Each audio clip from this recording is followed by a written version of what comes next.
So let's welcome Scott Gessler to Elbert County this morning.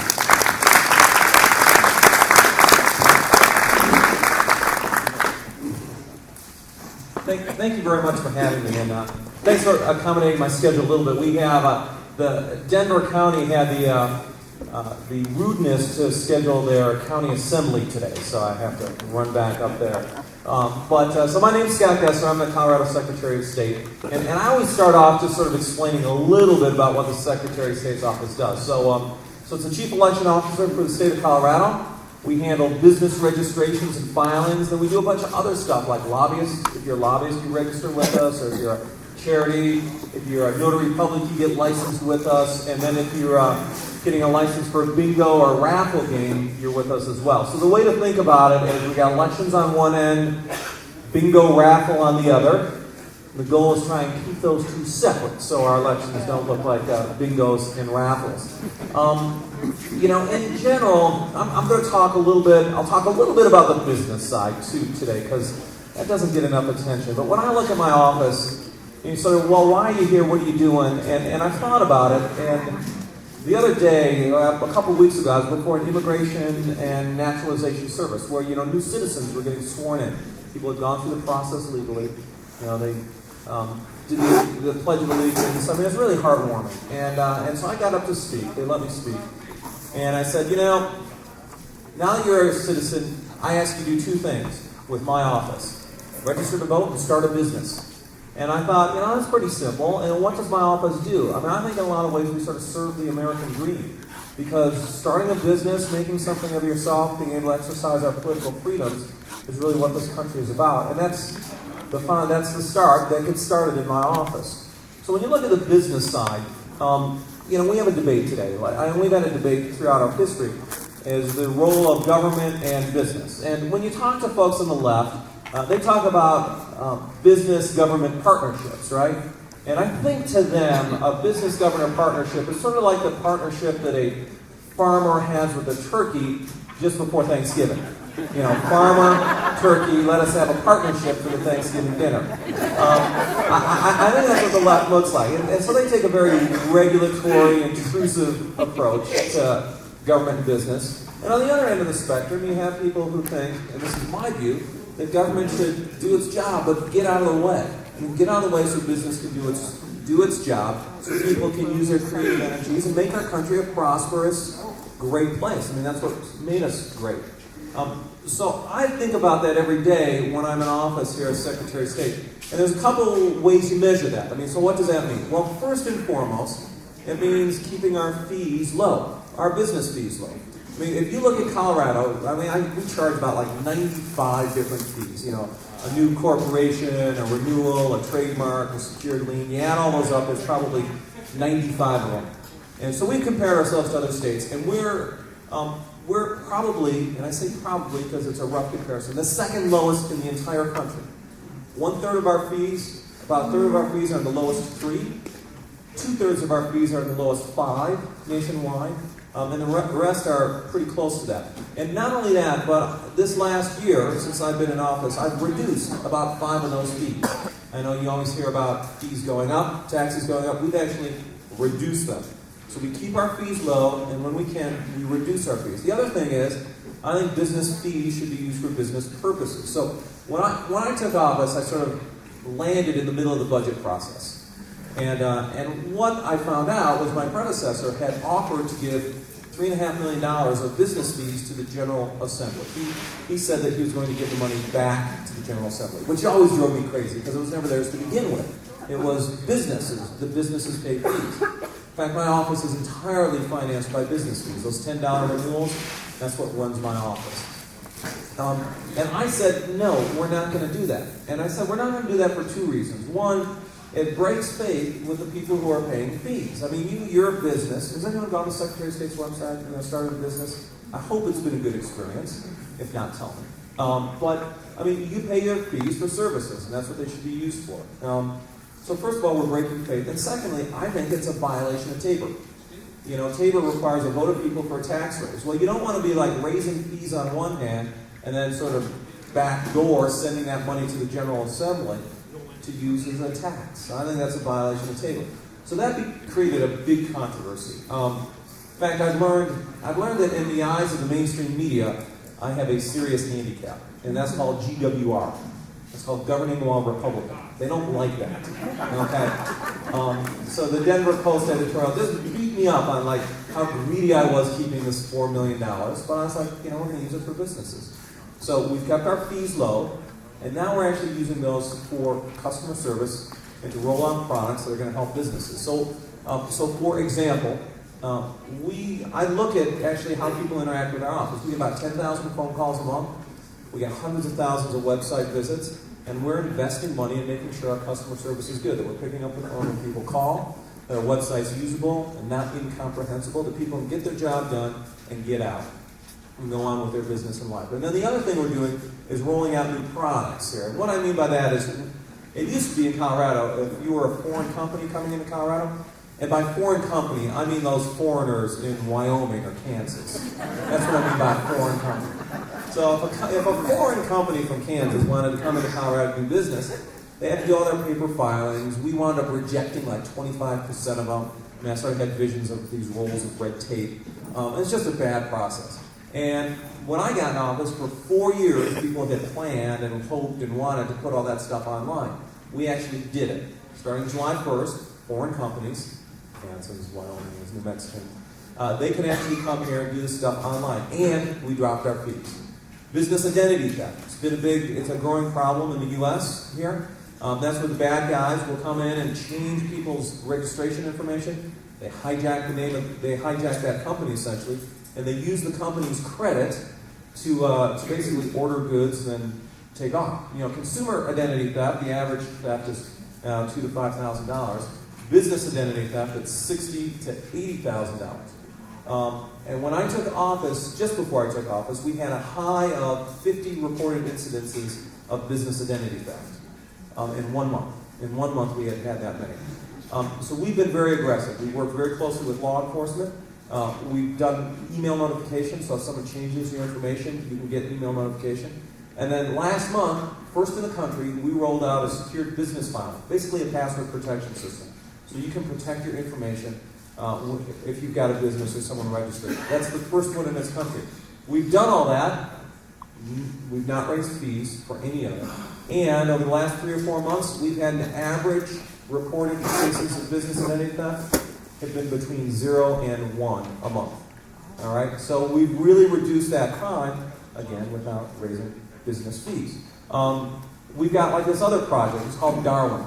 It's a code name Darwin. And I think it's called Darwin in our office because progress has been measured in millennia. That's how fast it moves. And there have been, so, I don't know if anyone's familiar with secured lien filings. So, farmers, ranchers, for their equipment, if they get credit off that, the bank files a lien against that. And this is sort of the nuts and bolts of commercial lending. That we have about a 65% online adoption rate.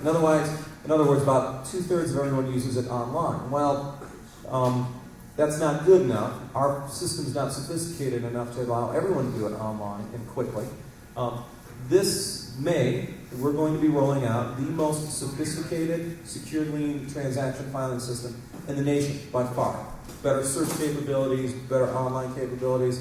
It'll make business easier and cheaper for folks in Colorado. And we've done that, keeping our filing fees among the very lowest in the country, and we're not raising it at all. So actually, it's sort of a mantra in the office. I like TLAs, 3-letter acronyms. I think I spent too much time in the Army there. But it's called GSD in the office. It's get stuff done. And we're actually getting stuff done in the office. Secure, password protection, secure lien system. And we're going to be continuing to do that while I'm in office. So the reason I talk about the business side is this is sort of the nuts and bolts of my office as far as direct contact with folks. It's not real sexy for a lot of people. It doesn't get the headlines all that much, except when the mainstream media wants to beat me up, of course. But it's really what makes commerce work. And when someone wants to start a business, we're the gateway to business in Colorado. Start that part of the American dream, they have to come to my office. And I believe we want to make that experience quick and easy and cheap so they can get on with their business. We shouldn't be a government that sort of slaps people in the face and runs them around and makes them do a lot of work. We want to serve the American dream, not impede it. So that's sort of on the business side, and it's a good thing, and I think we're doing good things along those lines. On the election side, so some people may have heard that my office gets involved with elections now and then. So we're actually, I'm being sarcastic, I'm the chief election officer of the state of Colorado, and it's been a really controversial ride here since I've been in office. And again, that's because it's GWR, governing while Republican. In fact, I think, if I were if I were a movie producer and I had to call Central Casting, and I said, hey, Central Casting, give me a mainstream media representative. I needed the perfect, quintessential, stereotypical mainstream media. They would produce for me the Denver Post editorial board. That's who would walk in the door. Be the Denver Post editorial board. Because they just don't like stuff that Republicans and conservative Republicans do. I spent about 10 years practicing law as an elections attorney before I came in office. So when I came in office, a lot of the reason I ran was to do stuff in the elections realm as well, because I think that's important. And I want to thank you all for supporting me in that. I mean, I know I saw Tom put out a sign, Scott Gessler, Fair Elections, and I mean it. And I want to thank you for supporting me in doing that, because I think we're making a difference. When you look at elections, so what makes for a good election? I think there's sort of two pillars of a good election. One is election integrity and election security. And the other one is accessibility, making sure people can vote. I think we've not done a real good job lately on the security and the integrity of our elections. We've done an okay job, but not a great job at it. And so I've been involved in these debates, and let me tell you a couple things that are going on, and I think how we're making a difference, even though we've got the Democrats in charge of the state Senate. Photo ID.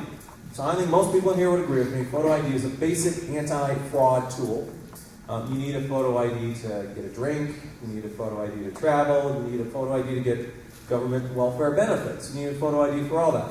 I think you should have a photo ID for voting. Now, people on the left say, well, there's no vote fraud. There's no recorded, provable incidents of vote fraud. And I say, look, I'm not a Colorado native, and I'm from Chicago. Don't tell me vote fraud doesn't exist. I'm just not going to buy it.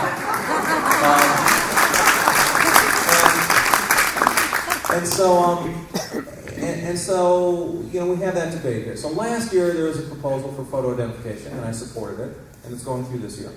And of course we made the case, and it made it through the Republican House. We actually got one Democratic vote, so I can say it passed with bipartisan support. Actually, I'm always thankful for the Democrats in Rhode Island. I mean, the bluest state, as blue as it gets, and they passed photo ID, and they're proud of it. But in Colorado, it's generally a Democrat versus a Republican thing, and it died in the state Senate.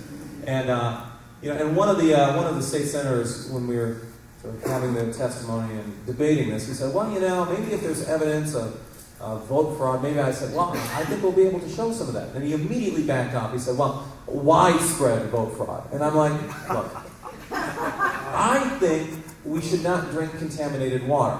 Okay? I mean, I think when it comes to voting, the Democrats' view is they're okay with contaminated water. It's just how contaminated it's going to be.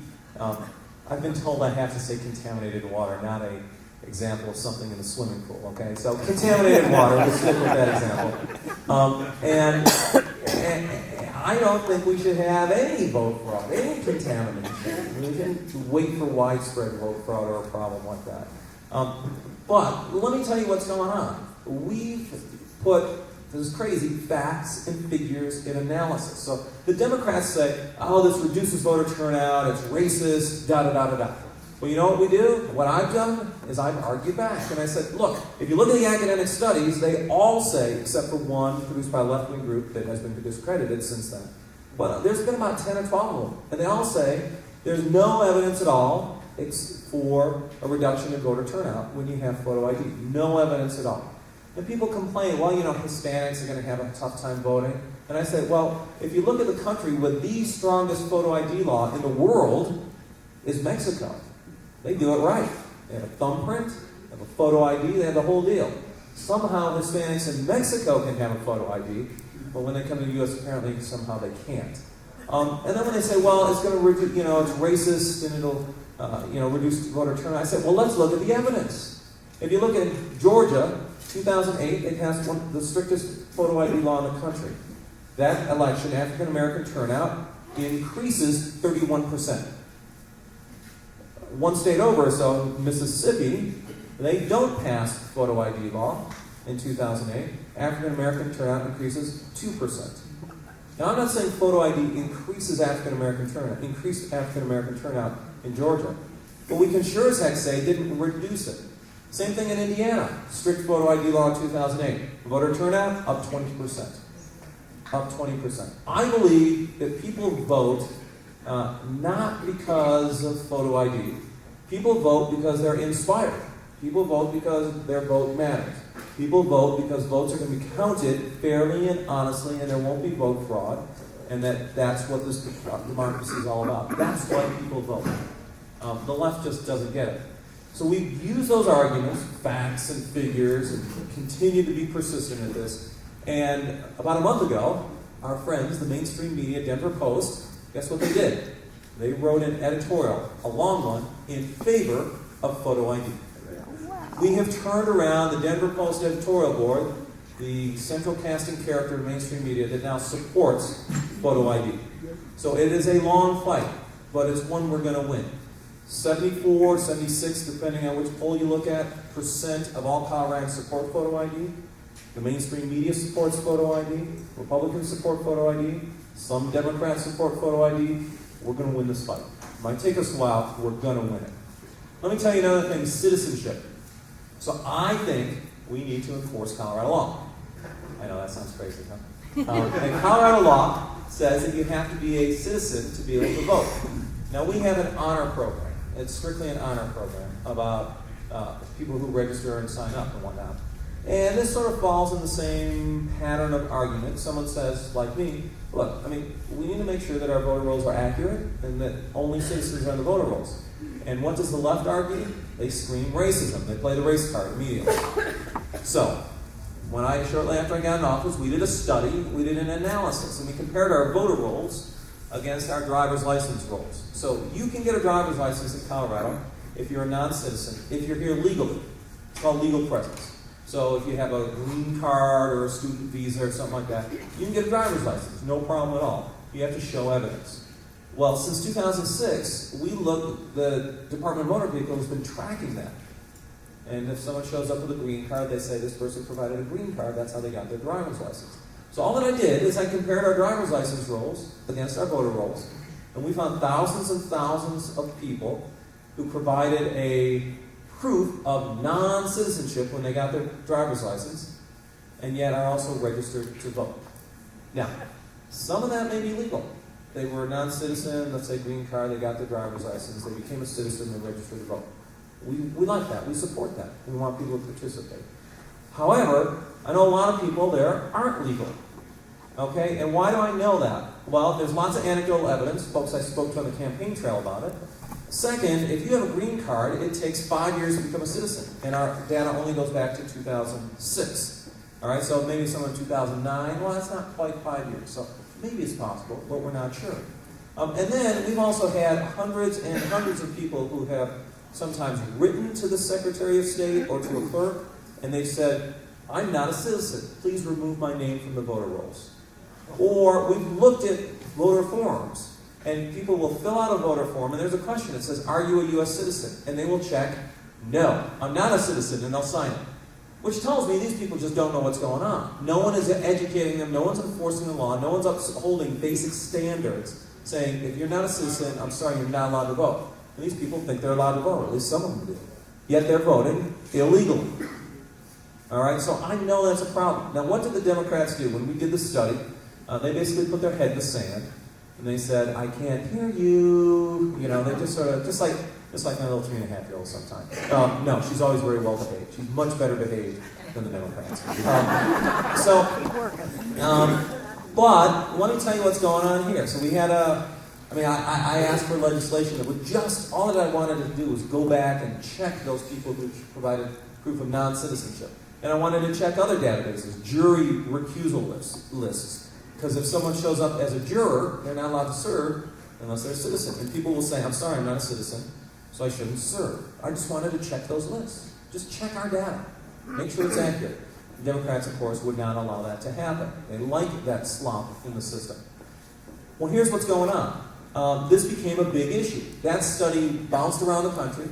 It was sort of cool. I got to testify in Congress. I've never done that before. On this study. All right? And then what happened is other states started doing the same thing. Other states that didn't have such polarized Democrats, I'll be polite. They didn't have that dynamic. So, for example, North Carolina, which, by the way, has an elections board consisting of 3 Democrats and 2 Republicans. They did a study like that, and they sent out letters, and they said, give us proof of citizenship.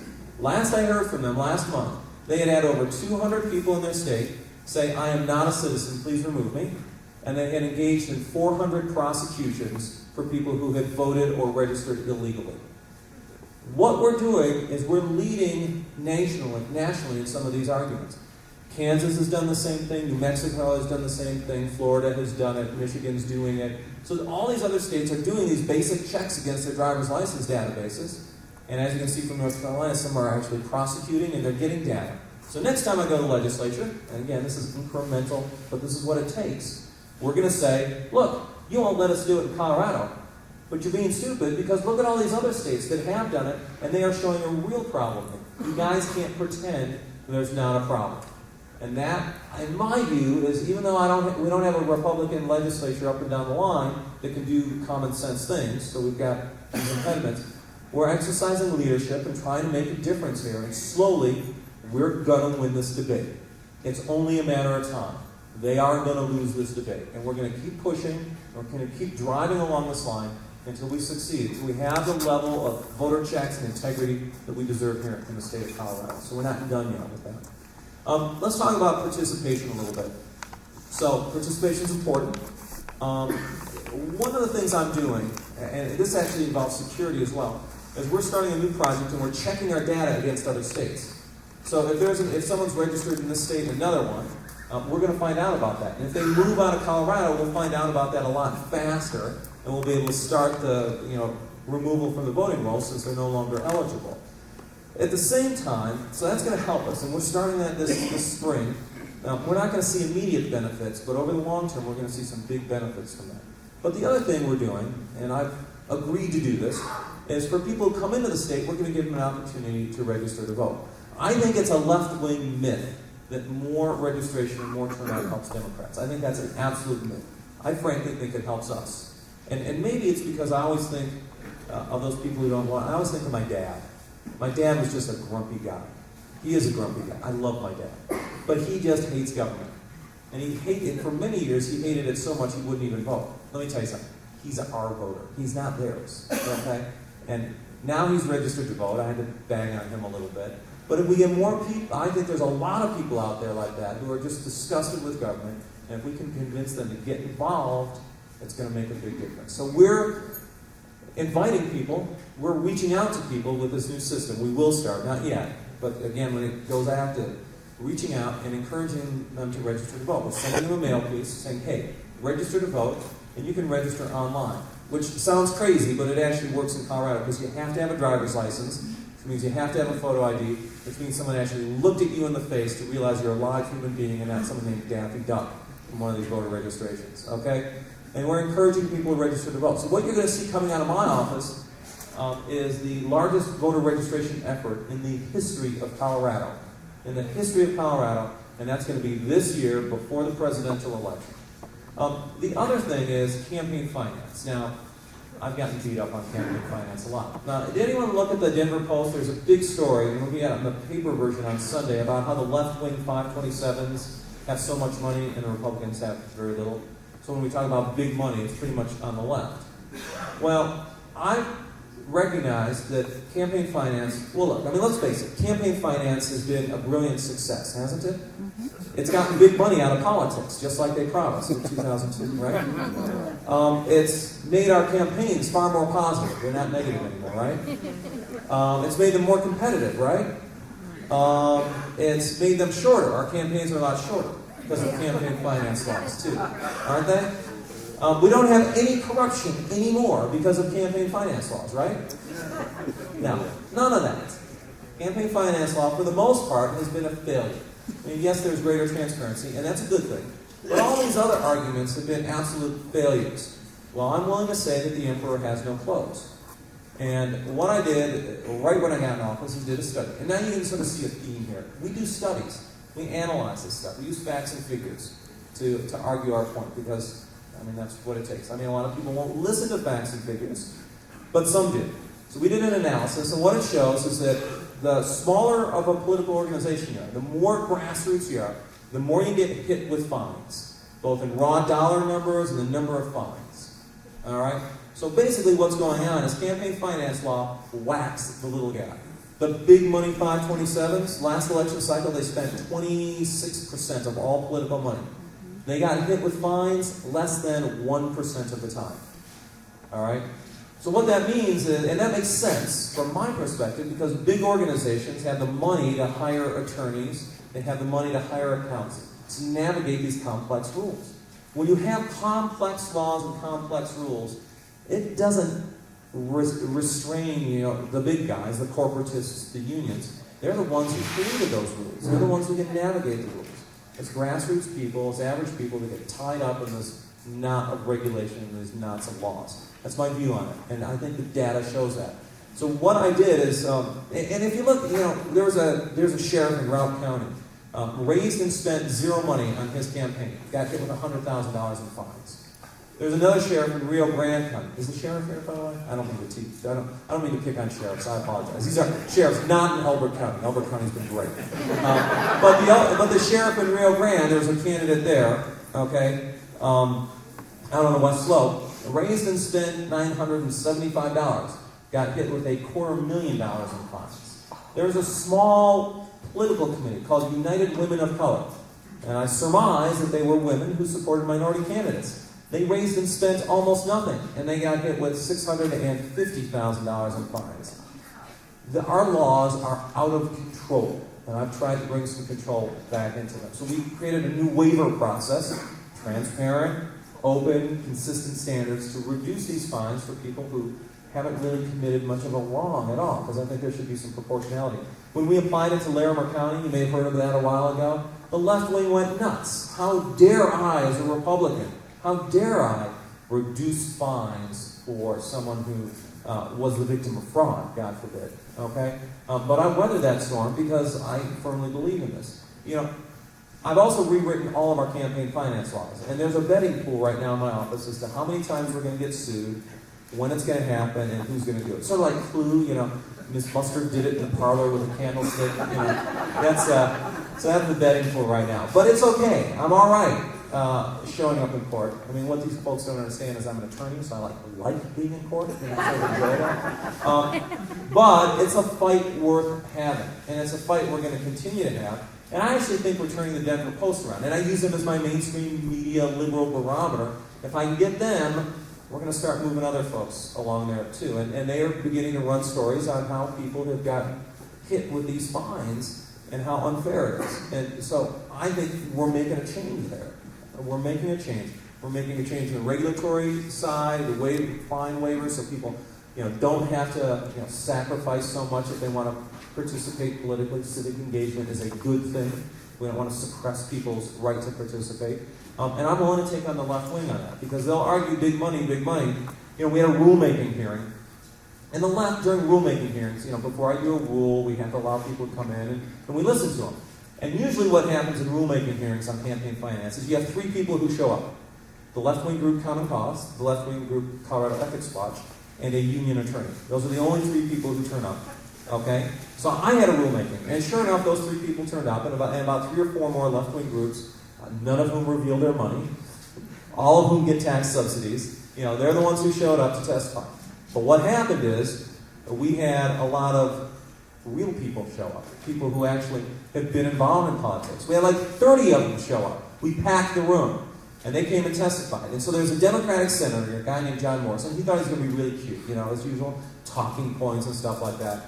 And he listened to some of the stories where people said, look, this is I'm a CPA, and I can't understand these things. This is complex, da-da-da-da-da. They talked about it. Well, he came up to testify, thinking he was going to be cute, and he was knocked on his heels.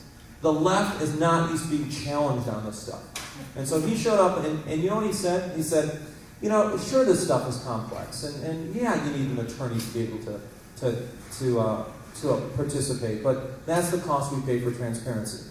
I mean, he said, you need an attorney. So we got that on videotape, and we will be running it for the rest of his natural life. But we're taking the fight to him. So I've gotten beat up a lot, and it's actually all good. And so a lot of politicians will talk about their kids and how they've been inspired by it. And I'm no different, okay? And maybe it's because when you talk about your kids, a small child, a 3.5-year-old, small children have a way of clarifying your values, So here's my daughter's story, as it were. So we got a 3.5-year-old daughter, and for a while, she still does a little bit. She demands stories every night. So we let her pick the topic of the story, the bedtime story. And for a while, she was really into sort of the Sherlock Holmes stories. So we let her have the title, and so she'd say, Sherlock Holmes and the case of the missing something. Or, the missing something by Sherlock Holmes. And the way the story works for her is that, she identifies the missing something with Sherlock Holmes. And then Sherlock Holmes and her trusty sidekick, Sophia, that's my daughter, they go out on an adventure, and they look at all this stuff, and they find what's missing, and then we all celebrate. And then you just pray to God she goes to sleep. Okay? And it gets a little tough now and then. Now and then she'll say, the case of missing Sherlock Holmes by Sherlock Holmes. Now, how do you explain how Mrs. Sherlock Holmes went missing and now he's found to a 3.5-year-old? So that gets challenged. But the other night she said, Sherlock Holmes and the missing witch. And I'm like, okay, I can do that. The missing witch, how we find the witch. And then she said, but it's a bad witch. And that put me in a conundrum, because I don't want her to go hunting for a bad witch, and then we find the bad witch, and everything's happy because we found the bad witch. So I thought about this, and I came up with a great solution, I thought. She went out on her adventures and found the bad witch, and then said to the bad witch, you have a choice. You can be a good witch instead of a bad witch. And then the bad witch chooses to be a good witch, and then we celebrate, and then you hope she goes to sleep. So I got to thinking, I thought, well, if that's good enough for a 3.5-year-old, maybe it's good enough for me. And what's good enough? I think, at the end of the day, the reason we're here, the reason you guys are up on Saturday morning, the reason I'm here, is because we have choices. Every morning, every night, every day, every election cycle, we have choices. And the choices are not only who we're going to vote for, but what we're going to do, what type of difference we're going to make, why we're here. I'm in office, and look, I'll be honest with you, sometimes running for office can be a difficult lifestyle. You don't spend a lot of time with your family. You lose a lot of income because you're running rather than earning, things along those lines. And so once I get here, why do you get here? I don't get here to kick your can down the road. I'm here to do stuff. That's my choice. Actually make a difference. That's why you go through that sacrifice, to make a difference. And the choices we have. If you look at the American Revolution, best studies and analysis are that, only about 1/3 of the colonists supported the revolutionaries. And 1/3 supported the Tories, and about 1/3 they just couldn't care less. And of the 1/3 that supported the revolutionaries, most of those supporters were sort of like, go team, rah. And then they go back to their farm, okay? It was really only a small portion that actually did something, that made that choice to make a difference. The ones who served in the army, the ones who financed it, the ones who participated in the debate. And if you look at the Declaration of Independence, the signers said, we hereby pledge our treasure, our life, and our honor. They knew they were putting a lot on the line. Today we don't have to, thankfully, pledge our lives, sometimes our honor, and oftentimes our treasure. But they made a choice, and we've got choices. We've got a big election coming up here. I know in Elbert County you've got some pretty contested primary elections as well. But it's the choices we make now, it's the dedication and the commitment and the perseverance that we have now that's going to make a difference as to how our country goes in the future. And at the end of the day, we can't rely on anyone else. The people, the sort of spearhead, the vanguard, the ones who are doing stuff, are the ones in this room, right here, you all. Ain't no one else going to do it. We're the ones who have to do it. So you're here, and I appreciate you doing that. And I would just encourage you to keep it up. Keep up the fight.